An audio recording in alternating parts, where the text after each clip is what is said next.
Oi, gente linda do Brasil e do mundo. O vídeo de hoje é uma continuação de uma história que eu contei aqui, porque eu me casei tão rápido quando eu cheguei na Alemanha 26 anos atrás. Esse casamento também não durou muito tempo, ele aconteceu rápido, mas ele teve uma separação. Por quê? Vou contar no final do vídeo para vocês a decepção terrível que eu tive nesse primeiro ano de casamento. Todo brasileiro vai me entender.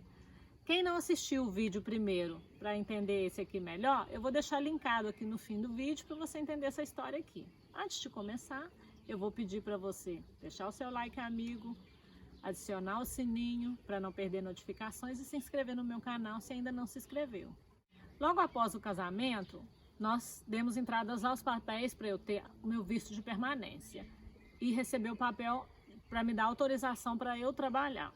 Eu comecei a trabalhar com a mãe dele, porque ela era cabeleireira e trabalhava aos fins de semana, e eu trabalhava com ela nos sábados. Durante a semana, se eu ganhava um ou outro cliente, eu trabalhava e vivia aquela vida assim de dia a dia com ele, a rotina. Ele me deu uma cachorrinha para me fazer companhia. Depois de alguns meses de casado, ele foi se revelando um pouco nervoso, impaciente comigo. A gente tinha muito problema com a comunicação, falta do inglês, o meu alemão ainda era muito fraco. Eu percebi ele cada vez mais impaciente e isso começou a trazer alguns desafios para a nossa vida.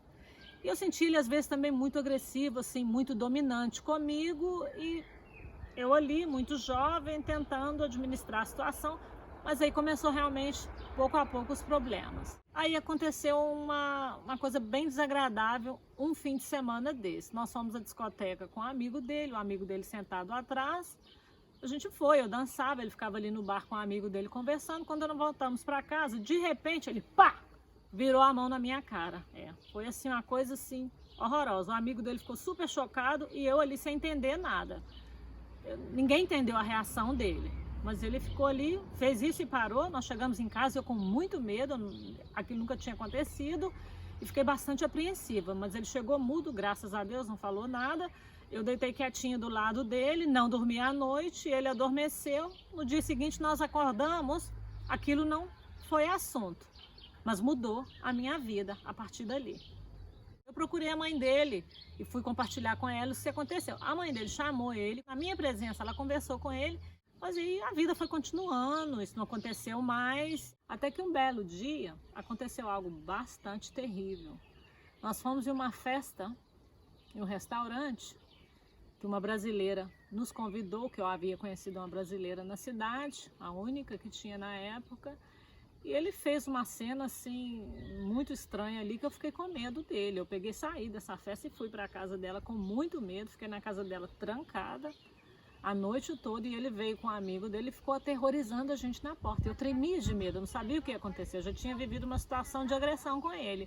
Até que o dia estava amanhecendo, ela disse: Vivian, agora você vai ter que chamar a polícia. E eu também queria. Eu peguei, chamei a polícia com toda a coragem. A polícia veio, a hora que a polícia veio, eu tive que descer, claro. O dia já estava amanhecendo, ele olhando para mim com muito ódio, com muita raiva. E a policial olhou meu passaporte, minha cara, e falou: menina, volta para o seu país, não fica aqui submetendo a isso não, porque ele percebeu o tipo de pessoa que ele era. Não aconteceu nada com ele. E aí, depois de algumas horas, eu fui para casa e isso não foi assunto mais. Isso aí, gente, foi mais ou menos no 7º mês de casamento, quer dizer, um tempo muito curto. Nunca mais ele tentou me encostar a mão, porque ele viu que eu sou uma louca varrida, né? Que eu chamei a polícia para ele, eu era louca, né?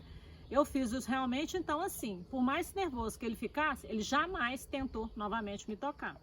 O tempo passando e a gente ainda viveu muitas coisas boas, viajávamos, como toda a vida de casado, tinha seus altos e baixos. Aí finalmente chegou um ano, eu vibrando de felicidade, que eu estava planejando ir para o Brasil no mês de fevereiro. Eu ciente de que ele me acompanharia no Brasil, porque sobre isso a gente já tinha conversado. Não, ele não foi, gente. Ele não foi comigo para o Brasil. Ele me deixou no aeroporto e viajou para Tailândia. Raciocina, Tailândia. Você sabe o que é a Tailândia? Tailândia, muitos homens europeus ou de outros países também vão para ali fazer turismo sexual.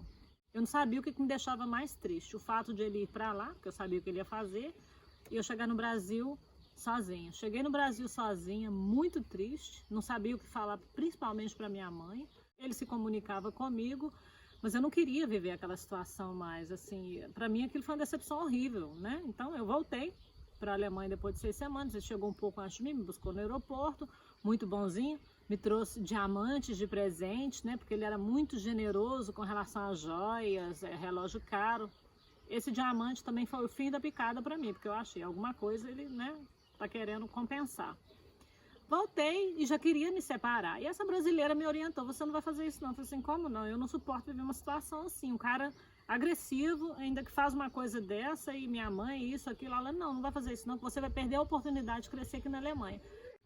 Mas eu me conhecia muito bem, eu era muito jovem, mas eu sou uma pessoa muito determinada, eu já era bem jovenzinha, eu não era uma pessoa assim fácil de manipular e de domar também, não. Aquilo para mim não se deu por entendido, a gente continuou a vida e para ele estava tudo bem. Eu comecei a focar ainda muito mais no meu trabalho, juntar o meu dinheiro, eu já tinha o pensamento de me separar dele.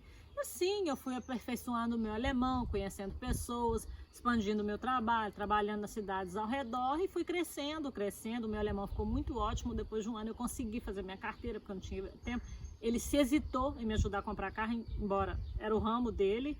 Não quis me ajudar para eu ser independente, mas o rapaz da autoescola me ajudou. Eu comprei com o meu dinheiro o meu carrinho, que eu juntava dinheiro.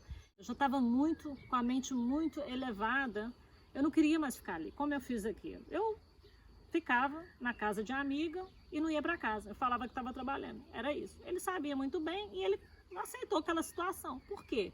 Porque ele permanecendo casado, ele pagava muito pouco imposto.